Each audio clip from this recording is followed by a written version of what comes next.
they said, you're fine.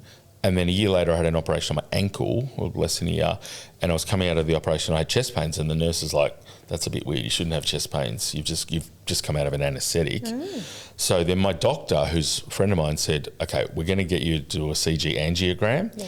Did the CG angiogram, which is the definitive test, which I'd had a lot of tests on lots of different things. I had the CG on the Wednesday. It's Friday morning at 9 o'clock, and the 3 missed calls on the. I'm like, this is a bit weird. So I text my business partner, can you make sure you do this? I'm going on mute. I called the number, and it's like, oh, hi, it's the blah, blah, blah from the Peninsula Private Hospital. We've got your results of your CG angiogram. And I said, oh, yeah, cool. They said, we just need you to come into hospital. And I said, oh, yeah, when would you like me to come in? They said, where are you? And I said, at Recovery Lab in Mornington. I need to, and I said, can you be there when? And they said, oh, now's good. I said, okay. Great.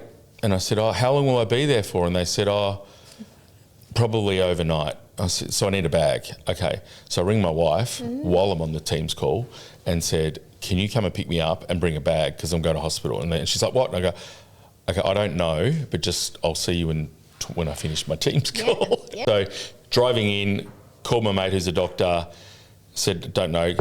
I got there and I'm checking and filling in forms, and he said, you've got a 90% blockage in the main artery in your heart. You'll be in the operating theatre within the hour. You should be fine, but it's a pretty big operation. Then the cardiologist sits you down and says, you may not get through this operation. This is pretty serious.